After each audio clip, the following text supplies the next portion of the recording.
Hello, my name is Moisés Silva-Muñoz, and this is the presentation for the work Determining a Consistent Experimental Setup for Benchmarking and Optimizing Databases. IT systems are at the heart of today's industrial application, and their performance is a central element in the good operation of a company.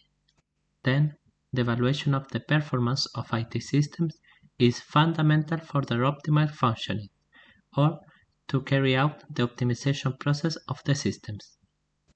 But benchmarking these systems is a very complex and expensive task.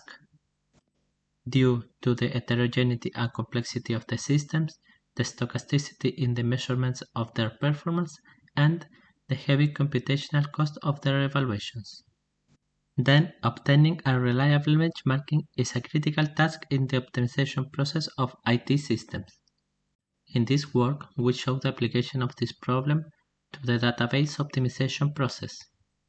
Then, to measure the performance of a database, the common method is to run some benchmarking tool for a long period of time, or to run a large number of operations in order to obtain consistent results. On the other hand, selecting the best database configuration for a certain task requires hundreds or thousands of evaluations, so it's necessary that the evaluations be as fast as possible. These two objectives are contradictory, so it's necessary to find a balance between the speed of the evaluations and the consistency of the results. Despite this, few works properly details the experimental setup they use to run their experiments. In this work, we show how to obtain an experimental setup balanced between consistency and running time, demonstrating its importance in the automatic tuning process of database systems. Now, how to benchmark a database? To do this, we need to find a minimal experimental setup that obtains good results in terms of performance and consistency, which is also representative of larger experiments. Thus, we identified 5 main factors that influence the execution of the experiments. The first two, the most important, are the number of operations that are executed to measure the performance of the database, and the second, the amount of data in the database at the time of executing the experiments. We also consider the number of user threads, the number of machines, and how the data is loaded into the database. In terms of the general setup, we can say that we did the experiments on 2 different NoSQL databases. The first was Cassandra, a wide column database, which is a very popular database and much used in real-world problems. The second database was another popular NoSQL database, Elasticsearch, a database with a different paradigm of data storage, in this case, key value. To measure the performance of the database, we use the benchmarking tool presented by Yahoo, called Yahoo Cloud Serving Benchmarking, and specifically we use the workload A with 50% read and 50% updates operations. To run the experiments, we used the virtual machines of Google Cloud, and in this case the N1 standard 8 virtual machine, with 8 CPUs, 30 GB of RAM, and 20 GB of persistent disk. Now, to find the experimental setup for Cassandra, we answer the following questions. How many operations to use? To determine the number of operations to run in the experiments, we compare different number of operations in terms of performance and time. What we can see from the results is that 100K is as good as the larger experiments in terms of performance and as fast as the smallest experiments in terms of time.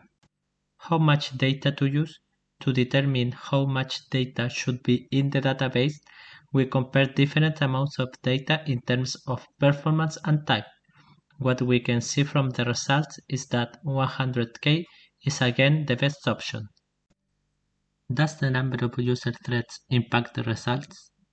Here, we change the number of user threads to see how it affected to the performance of the database. What we can see is that by executing the experiments with 4 threads, we obtain a good balance between performance, consistency, and execution time. How many machines to use? Here, we change the number of machines in which we run the experiment. In this case, the best option seems to be to run experiments on one machine. How to load the data in the database? In this stage, we compare the results of 9 configurations executed 9 times by changing the order of the configuration each time. First, we run the experiments by removing and reloading the data between each run. Those are the results in the figure on the left. In the figure on the right, we can see the results of the experiments in which we loaded the data at the beginning of the experiment and ran all 9 configurations without removing the data between experiments. What we can see is that the option to remove and reload the data between experiments shows not only better consistency but also better performance. Then, the experimental setup for Elasticsearch was set at 100k operation per experiment, running experiments with 100k rows of data in the database, 4 threads, 1 machine, and removing and reloading the data between experiments. Now, to see the impact of the experimental setup, we used it in Cassandra's optimization process. First, we have to say that the optimization process was carried out with IAM, a general purpose configurator. Now, in terms of the results in which we didn't include the default configuration in the optimization process tested in test scenario 1, the same as the tuning process, show a direct relationship between the budget 500, 1000, and 2000 and the improvement obtained. For the results in which we included the default configuration in the optimization process, in test scenario 1, we can see a slight improvement in terms of speed up and in terms of consistency. When we scale the results in which we didn't include the default configuration to a larger test scenario, the test scenario 2, with 1 million rows and operations, we can say that in terms of speed up, the results are similar. But in terms of consistency, the results are a little worse.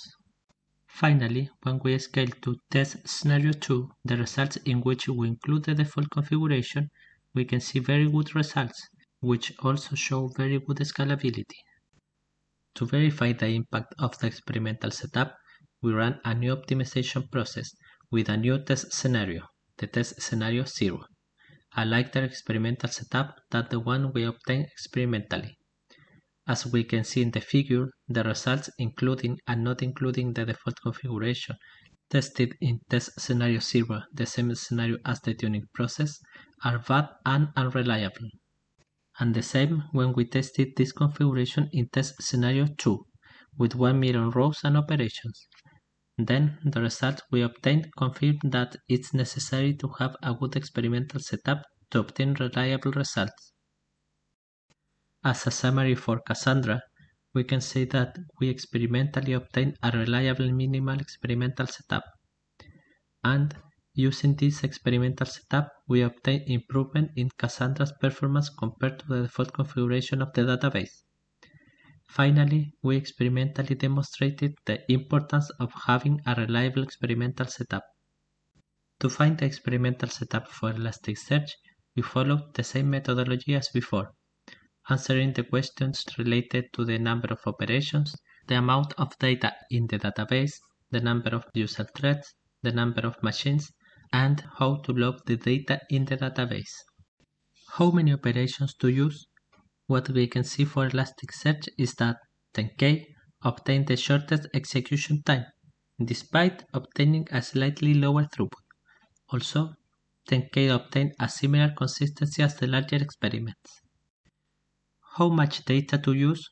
What we can see for Elasticsearch is that 10K combines good performance, consistency, and the shortest execution time. How many machines to use?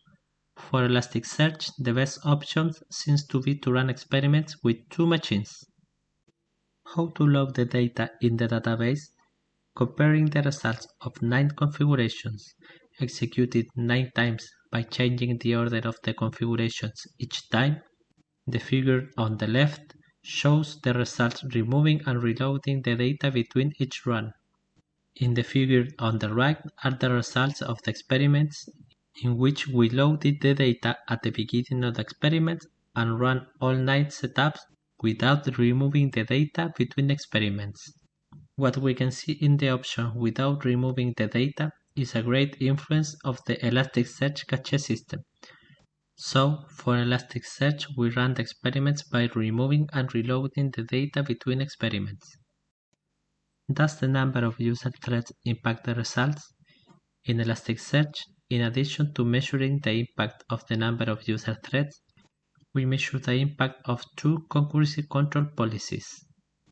The results on the left show the performance of different number of user threads using the optimistic policy. In the results on the right, we can see the results of different number of user threads using the pessimistic policy. As we can see, the best option seems to be to use the optimistic concurrency policy with a single user thread. Then the experimental setup for Elasticsearch was set at 10K operation per experiment, running experiments with 10K rows of data in 2 machines, removing and reloading the data between experiments with the optimistic concurrency policy and with 1 user thread. Once the experimental setup for Elasticsearch was obtained, we used it in the database optimization process. The result that we obtained showed that the results in which we didn't include the default configuration in the optimization process are similar in test scenario 1 and test scenario 2. The same happens in the results in which we include the default configuration to the optimization process. The results for both test scenarios are similar each other. As a summary for Elasticsearch, we can say that following the same methodology, we obtain a reliable experimental setup for Elasticsearch, and using this experimental setup, we obtain improvements in the performance of Elasticsearch compared to the default configuration of the database. As a conclusion, we can say that the experimental setup influenced the benchmarking process of a system. However, it has not received the importance it requires. In this work, we experimentally obtained a balanced experimental setup to later demonstrate its importance in the automatic tuning process of the database systems. As a future work, we plan to automate the process of obtaining a reliable experimental setup, and we want to obtain experimental setup in complete pipelines to measure their influence on more complex infrastructures.